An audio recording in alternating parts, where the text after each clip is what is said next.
Piles यानी बवासीर के बारे में मैं आपसे अर्ज गुजार हूंगा कि ये बीमारी कौन सी है, इस बीमारी का तदारक कैसे करना है, इस बीमारी को हमने ढूंढना कैसे है, और इसके मुतल्लिका जो बाकी बीमारियां होती हैं इसी एरिया के रेफरेंस से वो भी डिस्कस की जाएंगी। तो सबसे पहले आप अहबाब को, आप दोस्तों को बताना ये है कि पाइल्स यानी बवासीर है क्या, इसकी इकसाम भी कितनी है, इसके बारे में भी आपको शऊर और आगाही होनी चाहिए हमारे दोस्तों को।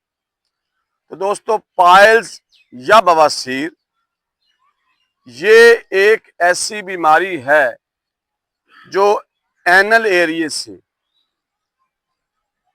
या रेक्टल एरिया से, या पंजाबी में कह दें, उर्दू में कह दें पखाने वाली जगह से, बाज औकात दर्द इतनी शदीद होती है और बाज औकात दर्द के साथ जब आप स्पेशली हाजत के लिए वॉशरूम जाते हैं तो अगर आपको थोड़ी बहुत कॉन्स्टिपेशन यानी कब्ज हो तो उस वक्त जब आप जोर लगाकर पखाना करते हैं तो उसके साथ ब्लीडिंग भी होती है, और ब्लीडिंग के अलावा सम टाइम पस टाइप, जैसे पस होती है, रेशा या पंजाबी कह लो कचलऊ जिया, वो भी खारिज होता है। और बाज दफा कुछ भी खारिज नहीं होता, पेन शदीद होती है। और वॉशरूम इस्तेमाल करने के बाद जब आप वापस अपने बिस्तर पे आते हैं या चेयर पे आते हैं या आप कहाँ भी, तो आपको एक अजीब सा बोझ महसूस होता है, और वो बोझ आपका खाली इस वजह से नहीं होता कि आपने वॉशरूम इस्तेमाल किया और उसके नतीजे में आपको जो स्टूल था उस वजह से आपको होती नहीं। असल में ये एक्चुअली ये पाइल्स की, बवासीर की अलामात में से एक अलामत है। अब इसके बारे में कहा गया कि ये वेट भी होती है, ड्राई भी होती है। वेट से मुराद अगर ब्लीडिंग हो तो वो वेट है, वेट पाइल्स है।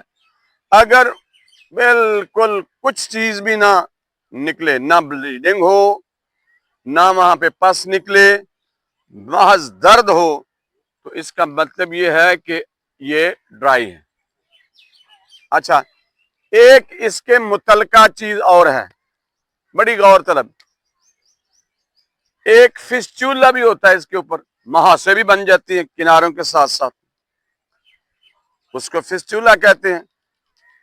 अब फिस्चूले के अलावा मकाद के एरिया से थोड़ा सा कुछ एमएम के फासले पर वहां पे बाज दफा बल्जिंग हो जाती है, उसे हम कहते हैं फिशर। वो फिशर भी बन जाता है, लेकिन उसका ओरिजिन जो है, इब्तदा जो होती है, वो पखाने वाली जगह से ही होती है। लेकिन उसका थोड़ा सा साइडों पे जगह फूल जाती है, और वह फूलने के अलावा क्या होता है, उसमें कभी खून भर जाता है, कभी पस भर जाती है। और जब आप जोर से पखाना करते हैं, स्टूल पास करते हैं, तो प्यारे दोस्तों उसमें से भी पीक या पीप, पंजाबी में पीक या पीप या रेशा या ब्लीडिंग होती है, तो उसको उस सूरत में हम फिशर बोलते हैं। ओरिजिन उसका इलाका उसका करीब करीब ही होता है, दाएं बाएं सर्कुलर चीजों में। ये जितनी मैंने आपको इंट्रोडक्शन करवाया इसका, ये इसकी पहचान है पाइल्स की, बवासीर। अब दोस्तों इसको डायग्नोज भी करना होता है, सिर्फ खाली नहीं कि किसी ने कह दिया आपको ये, नहीं, इसका डायग्नोसिस का तरीका है। मसलन अगर आपके मुहासे बन गए हैं, फिशर बन गए और बड़े बड़े मोटे हो गए हैं, सम टाइम वो लीक कर जाते हैं, सम टाइम नहीं करते, कुछ बाज औकात वो कर जाते हैं, बाज औकात वो नहीं करते, उसके लिए बाकायदा अल्ट्रासाउंड को हमें एडॉप्ट करना पड़ता है, और उस टेस्ट को कहते हैं फिस्चुलोग्राम। फिस्चुलोग्राम बताता है कि आपकी बीमारी की शिद्दत कितनी है, इंटेंसिटी कितनी है। तो फिस्चुलोग्राम में जो भी अच्छा अल्ट्रासाउंड करने वाला अल्सानोग्राफिस्ट होगा, वो आपको रिपोर्ट बना देगा कि आपके फिस्चुला के अंदर पस की मिकदार कितनी है, इसका डायामीटर कितना है, या इसमें किस मिकदार तक, किस डिग्री तक आपकी पाइल्स चलेगी, इसके भी दर्जे हैं। फर्स्ट में है, सेकंड में है, थर्ड में है, किस में है, फोर्थ में। तो प्यारे दोस्तों, अगर ऐसा किसी को हो तो वो समझ ले।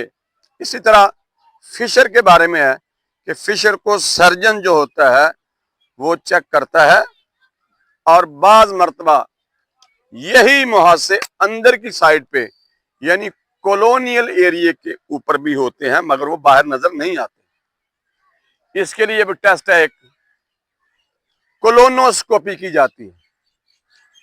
पखाने वाली जगह के अंदर बाकायदा कोलोनोस्कोप को एंटर करके टॉर्च के जरिए उसको ऐसे घुमा के देखा जाता है कि क्या अंदर की जानब फिस्टूले बने तो नहीं है, मुहासे अंदर तो नहीं बने हुए। अगर नहीं बने हो तो कट्स तो नहीं है, अगर कट्स नहीं है तो जख्म तो नहीं है। तो ये तमाम चीजों को स्टडी करने के बाद फैसला किया जाता है कि इसका तदारक कैसे करना है। अब आ जाती हैं वजूहात इसकी क्या होती हैं। सबसे पहली वजह दोस्तों इसकी कॉन्स्टिपेशन है, कब्ज है। जो हजरात ज्यादा चावल इस्तेमाल करते हैं, जो चिकनाई वाली खुराक खाते हैं, जो पराठे इस्तेमाल करते हैं, जो गोश्त बड़े छोटे और चिकन का बेदरेग इस्तेमाल करते हैं, जब हम ऐसी कसीफ खुराक को इस्तेमाल करेंगे, मेरा लफ्ज जरा गौर से सुनना, कसीफ यानी गलाजत वाली चीजें, जिनके खाने के बाद आपके कोलोन एरिया में इतनी ज्यादा इन्फेक्शन पैदा हो जाती है, उस इन्फेक्शन के नतीजे में, कॉन्स्टिपेशन के नतीजे में, जब आप जाकर वॉशरूम में बैठते हैं तो आपको जाहिर है कॉन्स्टिपेशन होगी। आपने एक दफा तो उसको खाली करना चाहते हैं, जोर लगाते हैं, तो होता क्या है, अब जरा देखना चाहिए। देखें, ये जैसे ये गोलाई में है, इस तरह इसके रेक्टस मसल्स होते हैं। गोलाई में अल्लाह तबारक तआला ने इसकी साख्त में गोल मसल्स बनाए हैं और वो इलास्टिक हैं, लचकदार हैं। जब ऐसे मसल से आप जोर लगाते हैं तो इतनी लचक, ये मेरे खालिक की तख्लीक है, इतनी लचक उसमें होती है कि वो जो स्फिंक्टर होता है, वो जो दायरे की शक्ल में जो रेक्टल एरिया है, एनल एरिया है, पखाने का जो मकाद की जगह है, वो उतनी सख्त है, मजबूत होती है। लेकिन सम टाइम कई शुगरी बॉडी वाले बंदे, जो शुगर वाले हजरात हैं, उनका वो इलाका, वो एरिया जो होता है वो इतना नरम हो जाता है, फ्लफी हो जाता है कि उनमें कंट्रोल नहीं रहता और उनकी ब्लीडिंग ज्यादा हो जाती है, बढ़ जाती है, तकलीफ बढ़ जाती है।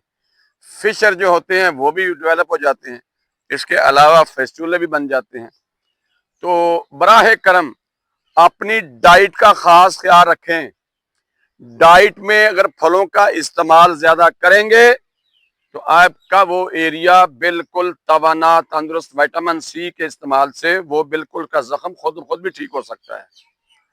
अगर आप ऐसी डाइट इस्तेमाल करेंगे कि आपको कब्ज ना हो, आपका स्टूल नरम रहे, पखाना नरम रहे, तो ये भी एक इलाज का जरिया है। लेकिन प्यारे दोस्तों, बेहतर चीज ये है, आप अपने फिजिशियन से या सर्जन से या डॉक्टर से या हकीम से, उनसे जरूर मुआवनत ले सकते हैं, चेकअप करवाएं, जिस किस्म की पाइल्स होगी उस किस्म का ट्रीटमेंट लें। लेकिन मैं सादा सा, सर कितना टाइम रह गया जी, अब 4 मिनट में ट्रीटमेंट पे आ जाते हैं। चलो जी, बिल्कुल अपना वक्त तकसीम करके। बेहतरीन ट्रीटमेंट क्या है, बजाते खुद जो हजरत इंसान जिसको ये मर्द लाहिक हो, उसको चाहिए कि एक छोटा सा मिरर ले, शीशा ले, वॉशिंग के बाद जब आप वॉशरूम पे जाते